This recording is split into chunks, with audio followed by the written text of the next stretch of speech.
Thank you, everybody, for joining us. I'm so excited to have this conversation with Secretary Bernhardt. We are going to probably talk for 30, 35, 40 minutes. We'll see how it goes, but we're going to leave 10 or 15 minutes at the end for some audience Q&A. We'll be using Slido again, so please help us out and provide us some questions. I think this is a really unique opportunity, but I just wanted to start us off at the outset by thanking Secretary Bernhardt. It's really a pleasure and a privilege to have you with us. And we talked about this briefly last night, but I was going back through some of our records here at the Getchus Wilkinson Center.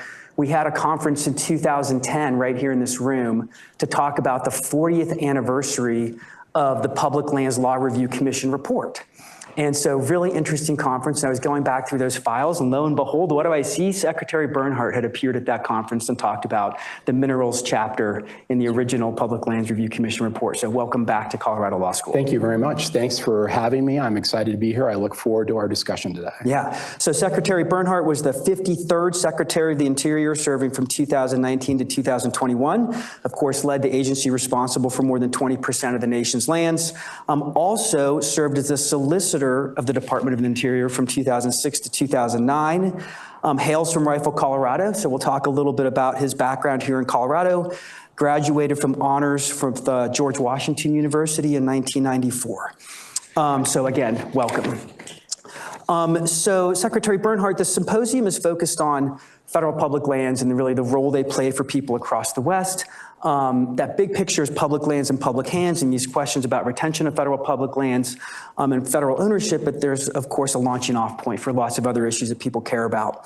So we have a lot of fascinating ground to cover, but I really wanted to start with your personal connection to these issues, because I think that's how we all come into this conversation, is through our own personal experiences and lens with public lands. And because you're from Colorado and grew up in rural Colorado, which is surrounded by public lands, I was hoping to maybe get some stories from you about your stories or reflections from your childhood. Did you spend a lot of time outside on public lands, and how did that influence you?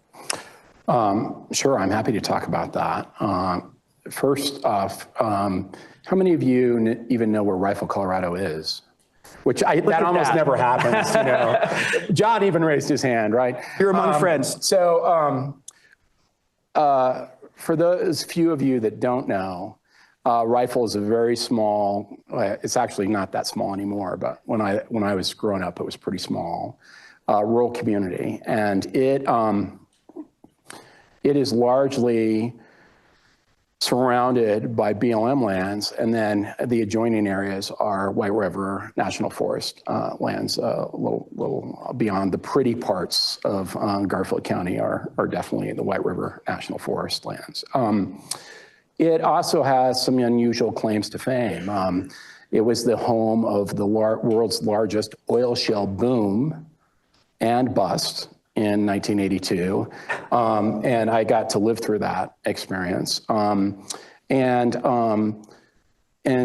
so on a personal level, those lands, I grew up about 140 feet from the Colorado River, and those lands, access to public lands, meant everything to particularly my brother and I. There was a panelist this morning that said, you know, we didn't have a lot of money, so we went to the parks, and we didn't have a lot of money, like any money, but the public lands provided me and my brother in particular respite and freedom and enjoyment every single day. And at all flavors, some of which many of you would not appreciate, but like from horseback riding, I probably never went, you know, after I was 7 or 8, anywhere without a 22. I rode dirt bikes. Those, particularly the BLM lands, were everything to me. But more, and the White River Forest served as our playground as well, whether it was a ski area in the winter or my parents taking us a little farther afield, and I grew up hunting on the Grand Mesa for elk. But the other consequence of growing up there, which probably had a much more profound effect on my life, was a realization through the experience with Oil Shell and others that the consequences of decisions made by federal officials could impact the entire hopes and dreams of a community like Rifle. And that played a big role in both my career choices and certainly what I chose to focus on in terms of issues of interest. I was on a football team in Rifle, because it's a small school, anybody gets to play. The town of Craig had would come to our town to play football, and they would show up in the equivalent of a Greyhound bus. When we'd go to play them, would show up in a short bus, I mean, literally. And the difference was because of the revenue that the school system in Craig received from that coal mine, okay? And you could just see the stark contrast between the economic opportunity in one community versus another, and that was very real to me. So that's really what I took away from Rifle. Beyond that, the people were incredible. When things went south in the early 80s, the community really struggled. There was a lot of fear about the future, a lot of belief that the government was not going to help them in any way, shape, or form. Turns out the town was largely saved by a uranium mill tailings remediation program. But that sense of powerlessness in the community led me to drop out of high school. And I ultimately got a GED and went to college. So anyways, that's probably more than you want to know, but that's. Well, thank you for sharing that. That's a really interesting story, and I appreciate you talking about your experiences. What was it like when you eventually decided to go to Washington, D.C.? Because you went to law school in Washington, D.C., is that right? I did. That was a complete fluke. My plan in life was to be a water lawyer in Rifle, Colorado. The lawyers in our community were really, they played an important role in solving problems. And I used to go to fair board various meetings and water board meetings and just sit there and listen to these. There was one guy in particular named Russell George, and I just loved his role in our community. And so my plan was to be a water lawyer in Rifle. I thought I was going to go to Denver Law School for law school. And I, as a fluke, got a job at the U.S. Supreme Court and went out there for a while and ultimately ended up, Justice Rehnquist asked me what I was going to do with my life. And I said I was going to go to law school in Colorado.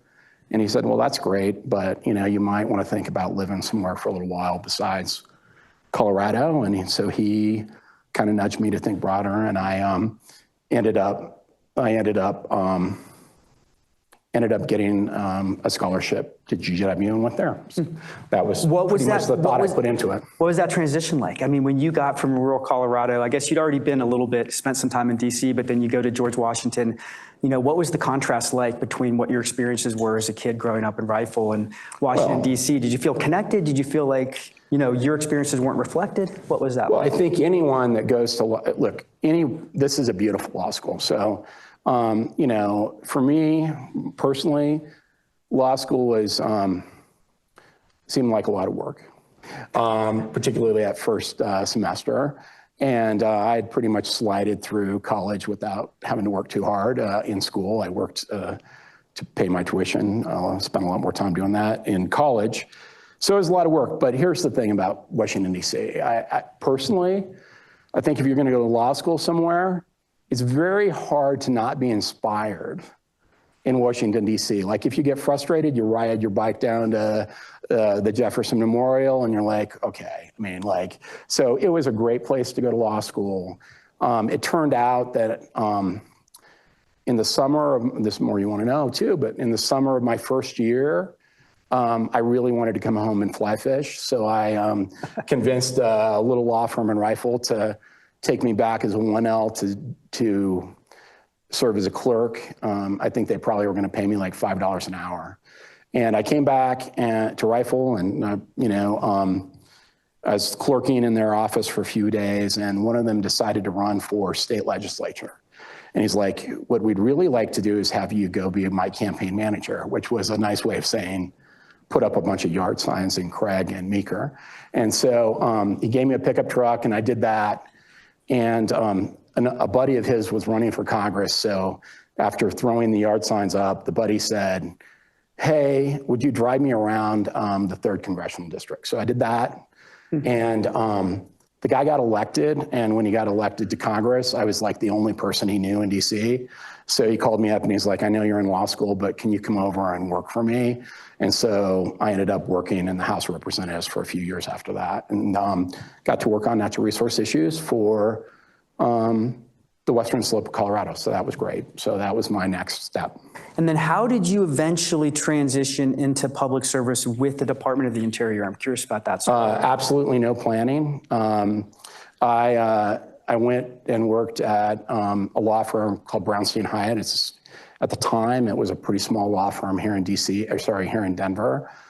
I think I was like the 100th employee hired, or I think my billing number was like 113 or something. And it turned out that I had, every associate gets assigned some partners. And I was assigned 3 partners who were all very different personalities. A guy named Norm Brownstein, who is the founder of this firm, and he's a great business generator and quite a character. And everybody was pretty much terrified of him, so they put me in with him. Another person was a guy named Tom Strickland, who was the person who convinced me to go to this law firm. He was a really nice guy, had served in government, and his big pitch to me, I really didn't want to go to a law firm. I wanted to do public service. And he told me, like, you can come to this law firm and you can go back and forth and it'll be great. It turned out that leads to a lot of Washington Post stories, but it was a good way to sell me on the firm. And then the third person that I'd be working for was a gal named Gail Norton, who had been the Attorney General in Colorado. She was at our firm, and she actually was a real lawyer, unlike Norm. And she really was the person who trained me, and so and tolerated me. So it turned out that I did a lot of work for her as an associate, and she was nominated to be the Secretary of the Interior. And she's looking at her desk, and she's like grabbing her briefcase and her coffee cup, and she's like, "Oh, I have an associate." And what are you going to do? And I'm like, "What do you mean? What am I going to do?" And she's like, "Are you going to come with me?" And I'm like, "Nope." And so she's like, "You really ought to think about this, because I think it'd be great for you." And I talked to a couple of friends of mine, and they're like, "Please don't go to Interior. It's like the worst place on the planet to go. Like, go, if you want to go to public service, go to Treasury, or some place that'll make a lot of money." I ended up calling the guy I had clerked for in Rifle, and I said, "Hey, I got this opportunity." He goes, "Oh, you should go. You should absolutely go." So I went and begged my wife to take a pay cut that the earlier panel was talking about. And she was a little nervous because we were about to buy a house and it was going to screw everything up. I convinced her that if I could figure out how to finagle the house, she would let me do public service for a year. And so I thought I won the lottery, and I went to Gail Norton. I said, "I'd love to come work at the Department of the Interior." And they have a book called the Plum Book that lays out kind of the political appointments in the department. I said, "I want this job." And it was a deputy assistant secretary job. And she said, "Absolutely not. You're not qualified for that job." I was like, well, that sounds bad. And instead, she gave me a job called counselor to the secretary, which turned out to be, I've had, I think, 7 jobs at the Department of the Interior. It was probably my favorite job. It's a great job, and she really did a big favor by doing that. But that job, working for Gail in that job, was phenomenal because number one, you realize really quickly in a building like that the decisions the secretary makes are really important to somebody somewhere. Whatever you think about the decisions, they matter to someone. And to have the opportunity to study an issue, figure out what the law was, figure out what the facts were, try and give the secretary a series of options, and then if she were to make a decision one way or another, try and work to create the best mechanism for that decision to be implemented. That was an incredible gift. And, we heard the panel about the career staff. And, as a young political appointee, every day I was able to have the best education on any particular issue. Generally, I can also give you some anecdotes that are the opposite of this, but in general, the folks that would come to brief me about an issue were the experts in their field, and I could ask them, dozens of questions, most of them questions that they probably thought were ridiculous, but they had to answer them or try to. And because of that, I got this great education. And my first year came to tell my wife, look, I'm leaving. And I begged her for another year. And I did that for basically 7 years because I just loved the amount of information and learning that I got in these various roles that I had that ultimately led to being a solicitor under Gale. And it was incredible. And I tell, for the students in this room, I don't know how many of you there are in here, but you learn so much in public service, so much. I've been an associate at a private firm, and I've trained a lot of associates at private firms. And the experience is rewarding in many ways at a private firm, but the stuff that you get to work on is very significant in practicing law in a public entity. And so I really encourage people to do that. So I did that, and that's how I ended up working in Interior. Well, that's maybe a good segue. I'd planned to, talk with you about this maybe a little bit later, but since you brought it up, I'm, really curious to hear your reflections on not only the panel we just heard, but, what's happening at the federal government, the reductions in force, how we should all be thinking about that, and, what your personal reaction is to what you're seeing. Let me give you another vignette. Let me tell you about the very first meeting I ever had in Interior. And I did not do this to be negative to John Leshy in any way, but my very first matter at the Department of the Interior, the very first matter I had was I arrive at Interior and I'm I don't remember, probably a 30-year-old lawyer. And look, I didn't even know, I had no idea where the cafeteria was. I had no idea, I had no idea about anything. And then Solicitor Leshy had been solicitor just a few days before and had issued worked with the Department of Justice to initiate a number of actions. One of which was seeking an implied reserved water right for the Black Canyon of the Gunnison. And which, whatever you think about it, having that happen the last day of an administration when the former Attorney General for the state of Colorado was going to come in and be secretary, created some awkwardness, you can only imagine, right? And I got stuck with that awkwardness. So Secretary Norton is pretty excited about this issue, and there's not a solicitor, so they look around and they're like, well, David can deal with it. And so they send me down to talk to the Park Service, and I had never even been to the Park Service offices before. And I walk in and there's a whole room of folks, including some great people from the solicitor's office who I'd really come to like later. And I was probably very abrupt and explained to them what I thought about this matter and the timing of it and what I wanted to do about it. And one of the persons in the room said to me, no one said anything. And then one of them said, good luck with that kid. Good luck with that kid. And I'm like, well, the secretary is trying to tell us what to do. And I've looked at a org chart. So this is really awkward. So I went back to my office and I sat there for like a day and a half completely paralyzed, trying to figure out what am I going to do in this instance, because if I go tell Gail on my first assignment, like I was this successful, that's going to be really uncomfortable, right? And so that was a lesson to me that, you know, you get a lot of help, but sometimes you don't. And there's nothing wrong with that, but it does create an awkwardness between the political appointee and the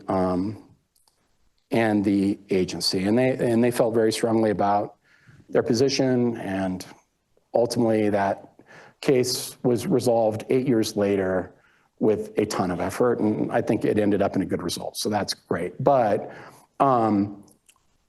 it did end up with a good result. And you know, so the lesson there is this, that my experience, and I've written a book about this, my experience in the Bush administration in working with the career staff was very, very different than many folks' experiences working with the career staff in the Trump administration.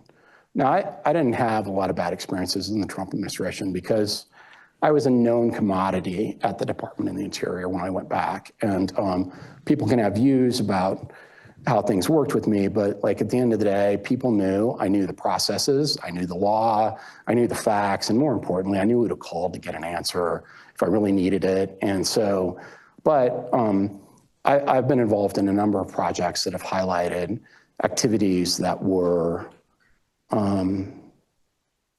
very difficult for political appointees. And so I don't subscribe to Russ Vought's comment at all. Like, that's not my view of a goal of public officials. But I do believe that in 2016 and 2017, there was a real effort to say, resist the views of the administration, resist them. And I think there were groups that advocated that publicly and encouraged civil servants to do that. And I think that is incredibly damaging. Doesn't matter who the president is. I didn't agree with all of the things that the Biden administration was doing at the Department of the Interior. But you know what I never suggested is that, like, the civil service should resist those efforts. And I believe that fundamentally undermines representative government, whether you like it or not. We have a process where people are elect one person. Sometimes that person's not your person. That's called life. And the role of the civil service is to help whomever is elected and help. And the truth of the matter is, if a political appointee gets the help of a SES or a senior executive service member, they can be a force multiplier in what they accomplish, unquestionably be a force multiplier.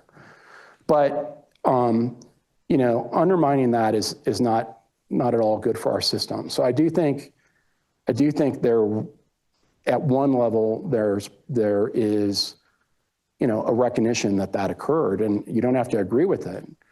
But as decisions move forward in the Supreme Court, I think what we're going to find is that the courts believe, and the person in Peer, you know, didn't exactly say this, but you know, I'm pretty sure right now the Trump administration is like a 10 for 11 in front of the Supreme Court on presidential authority.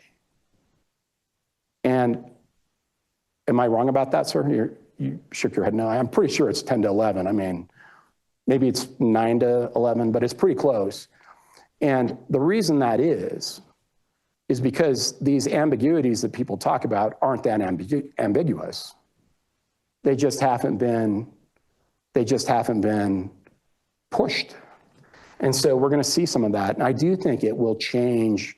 It's going to change the flavor of the civil service to a certain extent. I don't think there's any question about that. But I think it's partially a reaction to activities and that's just where we are. I'm not advocating that. I'm just saying that's where we're. And we're seeing this dramatic reorganization and resizing of the federal bureaucracy in real time play out around us. And, I've felt discomfort because Congress hasn't really played any role in this conversation, as it's unfolded. And I just wonder, do you feel that discomfort? Do you think Congress ought to be more involved in this conversation? Well, Congress is, first off, there was a question about RIFs and the legality of RIFs, and those can be litigated. But, a notification requirement is a notification requirement. And at the end of the day, the enforceability of those things require, and all of the branches of government have roles, but each branch has to decide what they want to do with their role. And that's up to them. And there's 535 members of Congress, and they have to line up and decide what they want to do about any particular thing. The novelties on pocket rescissions and things like that, those will play out, and we'll find out where they stand. But my suspicion, and I'm sure there's many people in the room that disagree with this, but my suspicion is a lot of those actions will be upheld by the courts, and that this is not areas that are really that unclear. They're just areas that have not been exercised. And they're going to be for the next, 1,200 days. And then, do you think really if the tables switch, they're not exercised the other way? I'm skeptical about that. Yeah. Well, maybe transitioning into a related but slightly different topic. This is a really interesting time to be talking to you because, of course, we're in the middle of a government shutdown. I think we're 3 weeks in. The last time we were in this position was December of 2018 into January of 2019, and you were the Secretary of the Interior at that time and made some really critical decisions about how to lead the government through that process. And so my first question for you is just, do you have any reflections to share from your firsthand experience leading the Department of the Interior through that time? And how did you decide to, for instance, keep the parks open to the American public or balance the risk of resource damage? It's an amazing opportunity to hear your reflections from that period. Well, I actually remember that time quite acutely for two reasons, frankly.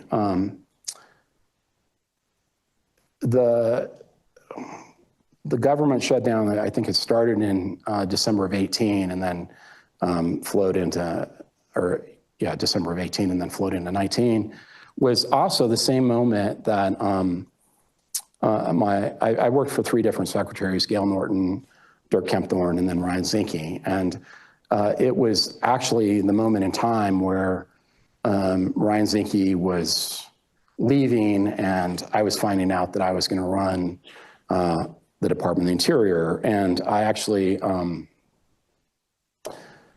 think I have the privilege of being the only person to become the acting secretary during a shutdown. And so, that was awkward in itself. The issue with the parks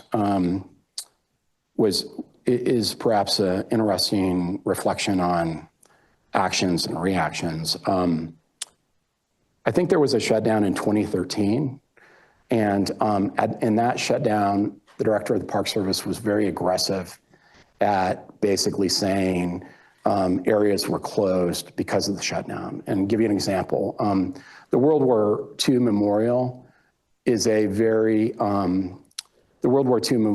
an open area at the National Mall. It's you can walk around it.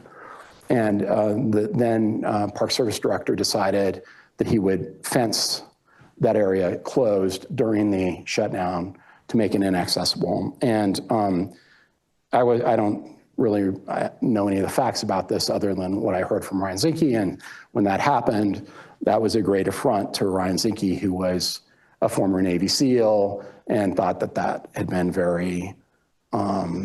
way too significant. So when we were developing the plans for lapse of a shutdown for 2018, Ryan's vision was that we would leave the park facilities open with law enforcement, but people would be able to go in, but there would be no, there'd be no like fencing or stopping people from going in. There'd obviously be no services, to the extent you have a visitor center or something like that, but that was the vision. So this starts, and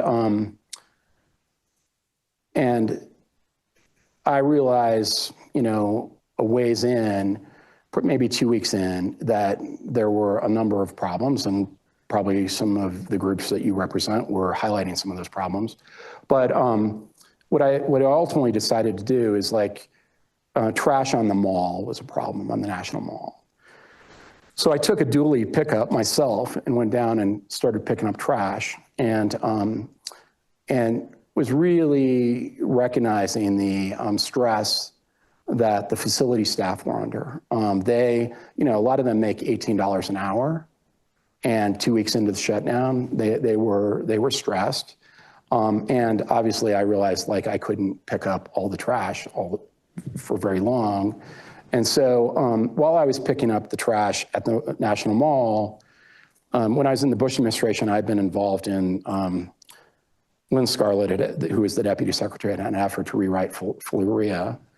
And when she had rewritten it, a solicitor, and I had to be involved in that. And I'd come up with I had added some things to the act. And so while I was picking up the trash, I was thinking, I'm pretty sure if we had money, I could use it to put the workers for facilities back to work. And so I went back to Interior and basically laid this out to the solicitor's office, and I wrote a memo and gave it to them. And we went back and forth on it for a couple days. And then in early January, I decided to issue the memo. And because I had just become the secretary, I knew the Washington Post and the New York Times would blast the heck out of me about it. So I decided that I needed to tell the White House before I did it. And when I'd met with President Trump and he told me I was going to run the department, I'd asked him one question. And that question was, who do I report to? And he had answered that question by saying, you report to me. And I said, no, who really do I report to? The chief of staff? And he said, no, you report to me. So since this was the first big thing I was going to do, newsworthy thing I was going to do, I decided gosh, I really needed to get the approval of the White House, and I didn't have the courage to call the president directly. So what I did is I called his secretary, who was a lovely person, and I said, hey, this is the junior varsity quarterback for the Department of the Interior. I'm the temp, but I need to tell somebody what I'm about to do. And she goes, do you need to tell the president? And I said, well, I need to tell somebody. I'm not sure if it's actually the president, but she goes, the president will call you back in 15 minutes. I'm like, sure. So I hang up the phone, and I wait 15 minutes, no phone call. But about 5 minutes later, the phone rings, and it's the president. And he goes, hey, Dave, how you doing?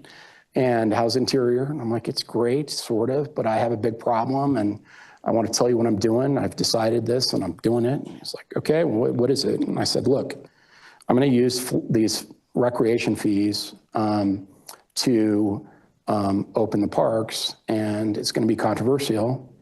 And he listens to me while I go through the merits of it. And he had 3 points at the end of it. His first point was, why did you wait so long to make this decision if it was important? Because it's been weeks. And I'm like, well, I'm the new guy, and I had an excuse that was not very good, and he didn't really like that, said, you got to do those things faster. 2, he said, man, this sounds like it's not going to be a very well-received decision. And I'm like, it absolutely won't be, but it's the right thing to do, I believe, and it's lawful. And so he said, okay, here's a point, David. Number one, I think when you do it, since you're the new guy, you should say President Trump directed me to do this. which I found remarkable. Like any subordinate wants to know that their boss has their back. And then he also said, look, you're running the department. You don't need to call me. Just do stuff. And if I need to, I'll call you, which was very enabling. And so that was a great conversation with the president. And then I went ahead with the rec fee issue, which GAO didn't like, but OMB did. And I think that it's the approach that they're taking on this shutdown, except they didn't have to wait till the bad actions happened to figure out that it would be a Band-Aid for a while. So we'll see how it plays out for them. But there's a point where the shutdown becomes difficult for everybody. And it's generally at that point that the policymakers get together and figure out what they actually want to do. And, until that happens, there's no resolution. And it comes down to Congress and folks deciding that there's consensus. Our country moves incredibly quickly when we decide to move. Sometimes it just takes a while to move. So that's where I think we are. What did you say to the civil servants who were being impacted at that time, or what would you say to them now? I mean, look, first off, the exempted employees know, that they're in a role that it's exempt, and they understand that. I have spoken to a lot of the police, the Park Police and others, and they understood their role without much difficulty. We actually had, I set up a box that was basically a suggestion box when I was deputy secretary. And I kept that going when I was secretary. And oddly enough, I had a lot of comments that keep the shutdown going from folks. And I'm sure there's also folks that were very concerned. But, just like the American public, they have views about the merits of it. Transitioning, and then we'll start to take some questions, but I have a burning question in my mind, which is kind of the focus of the symposium is this policy of retaining federal public lands and federal public ownership. We've seen a lot of proposals from Senator Lee and others about, ordering or legislating the disposal of federal public lands. And so I wonder where you are on these issues. Do we have the right policies in place in terms of retention of federal public lands? What should our policies be? And how did you maybe react to what Senator Lee was proposing? Well, I said that my view of public lands was highly influenced by my experiences in rifle, and I do believe that, and I continue to believe that our current system places a lot of the hopes and dreams of a community like Gregg or Rifle at the discretion of a federal land manager. And when I was going through my confirmation as secretary, Chuck Schumer wanted to meet with me, and I knew that was going to be a great meeting.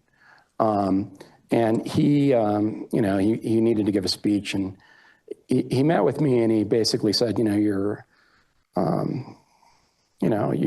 only care about industry. And I said, I don't actually care about industry at all, but I care about the people that are in these communities. And here's what he said to me. He said, there aren't very many people out there. There aren't very many people out there. I'll never forget that. And I told him that those people were just as important as any damn people in Central Park. And my own view, by the way, he did not support my nomination.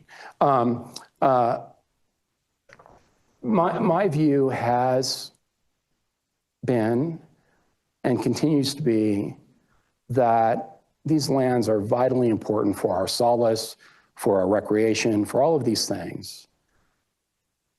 But they also have to be lands that are workable to allow communities to thrive in the future. And when I look at land management today, I say, I grew up in Rifle, and you know what a lot of people did? They drove to Aspen to work, and then they drove back to Rifle. And that's a long drive every day. And there is a lot of land between Rifle and Aspen that the White River National Forest controls. Could any of that land, could an acre be used for home sites?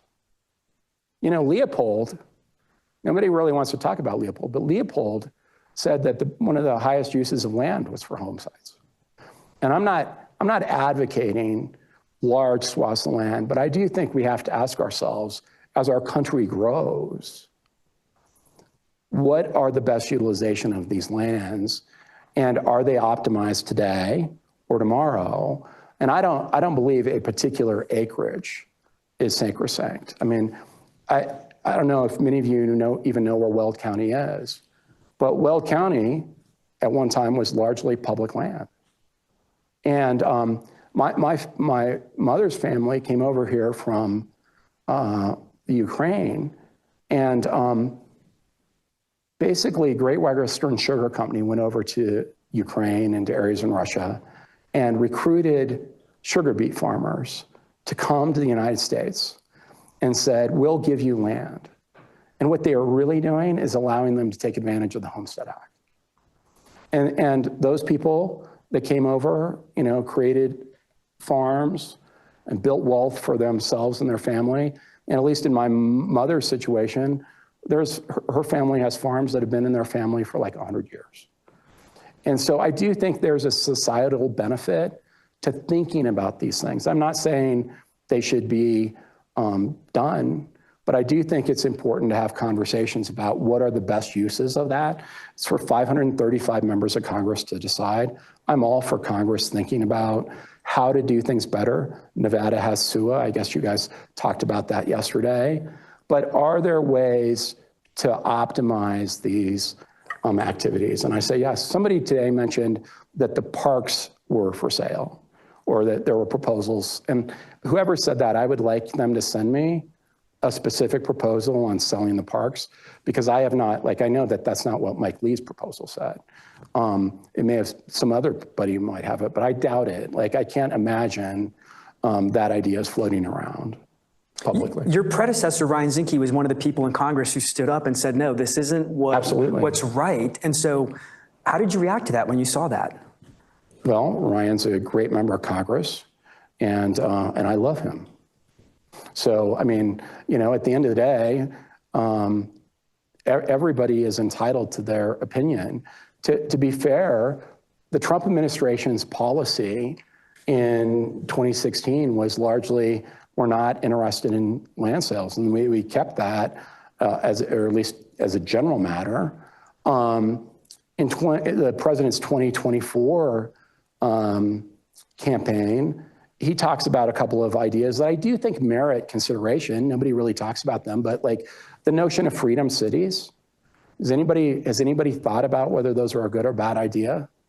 Maybe. I mean, yes, it's a bad idea, or yes, you've thought about them, or yes, it's a good idea. I mean, any of those are great, by the way, any of those answers, but like, it's worth thinking about, right? I mean, so I think that's a novel, like, it's a novel idea. The governor of Nevada, during the campaign, asked the president to think about activities for, you know, additional housing and relinquishment of some land in Nevada. I think if you look at SUA's acreage, what you'd see is the net acreage of SUA and federal lands has gone up during the lifetime of SUA, Southern SNPLMA. I'm misacronym. One of our best acronyms, yes. SNPLMA. So SNPLMA, obviously, I think the net federal acreage has gone up. So anyways, that's my 2 cents on it. Thank you. We're going to turn to some questions from the audience, and we have several really interesting and provocative questions.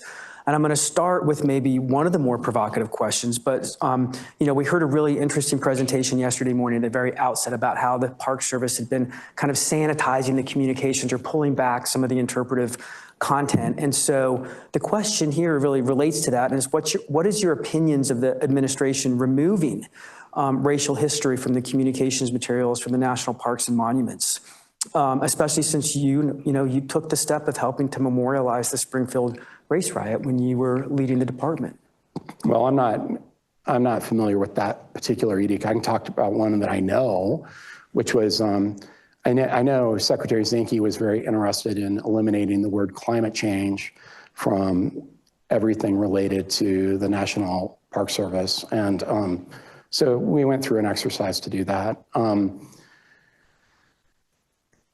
And I think it was largely unsuccessful. But I think that everybody has their view on how information should be presented. And here's something about the Secretary of the Interior, I would say.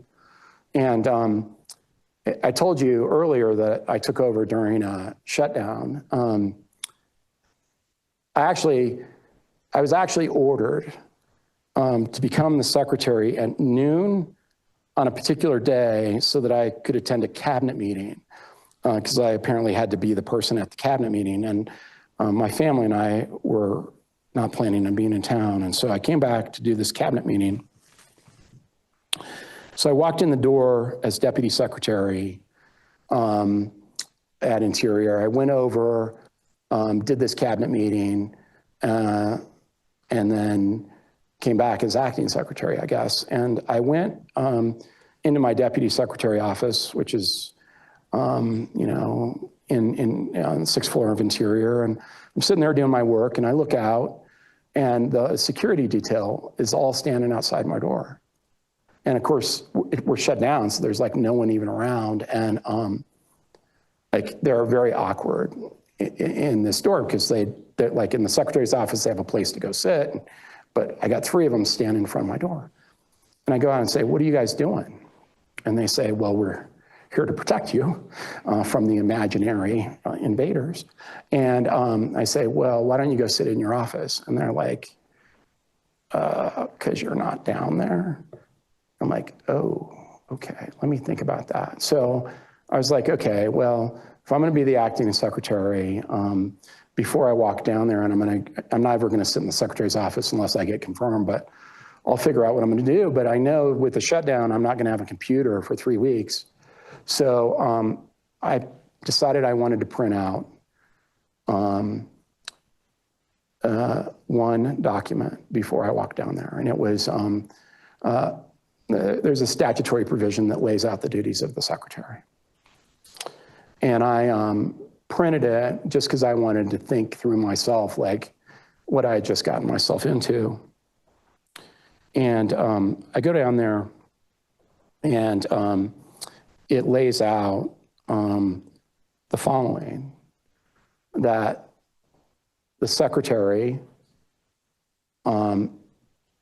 is responsible for the supervision of all public business for 13 different agencies. And I've always thought the word supervision was like the perfect word for Congress to utilize in a statute.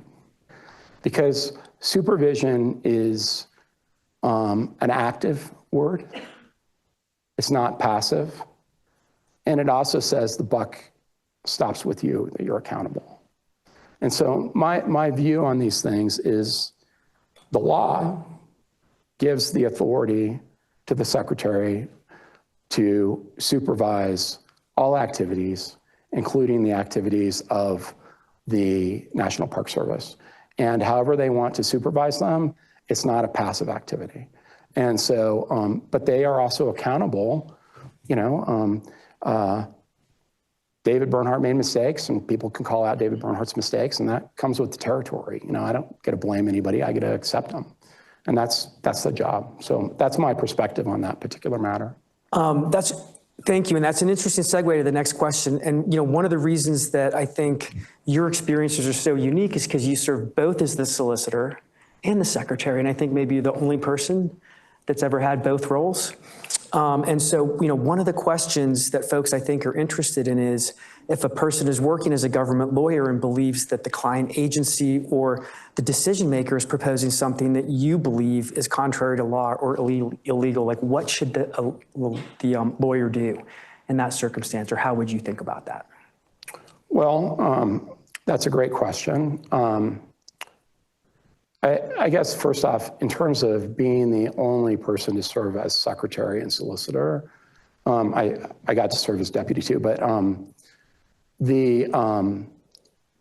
there are people who have been the solicitor and have acted as secretary in certain periods of a secretary's absence. But I think I'm the only person that's ever been confirmed from both roles. My view of, and it'd be interesting to hear Mr. Leshy's opinion, but I don't think there's probably any job better than being the attorney to the Secretary of the Interior, or probably any agency counsel. Because to be very fair, you're a lawyer first and foremost, but there's also a role of policy in that job that that is, you know, maybe in the ether of that job. So it's a little different than being a lawyer in private practice. On top of that, you're a lawyer for the United States government. And I've always believed that that comes with a different standard. Now it turns out that I'm probably wrong about that. There's probably people that disagree whether I've lived up to this standard. But, you know, when you're an advocate, at least in DC, like, you know, you're ethically obligated to be a forceful advocate. You know, you may push an argument in court as a private counsel.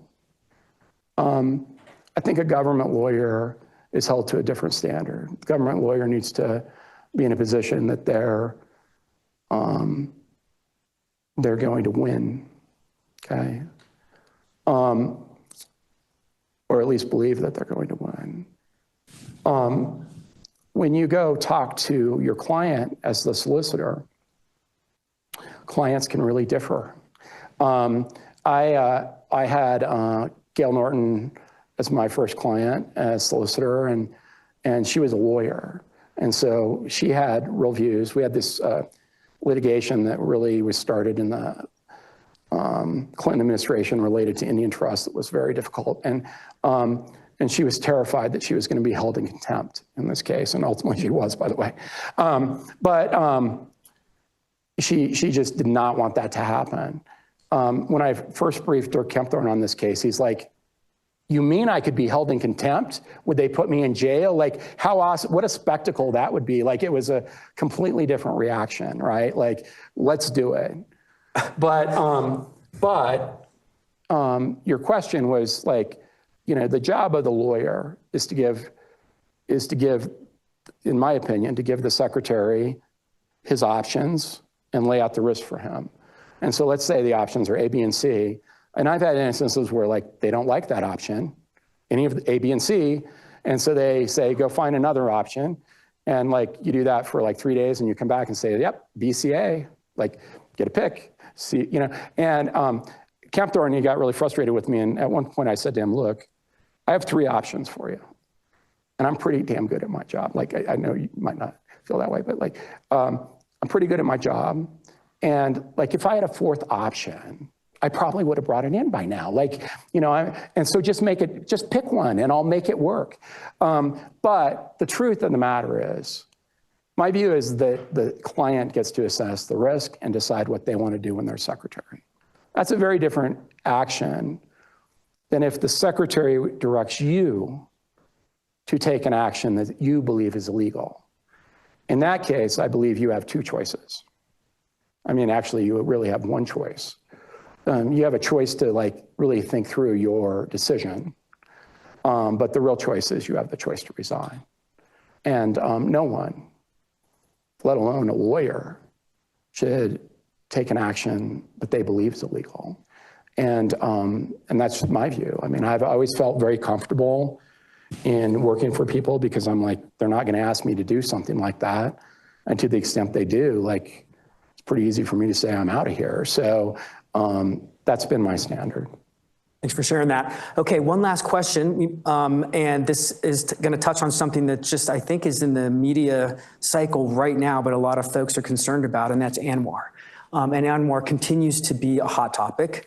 There's a move now to reopen the area to leasing. And so the question is whether you think, your personal opinion is whether exploring and developing ANWR is worth the effort, especially considering where the market is right now and the costs that are associated with that?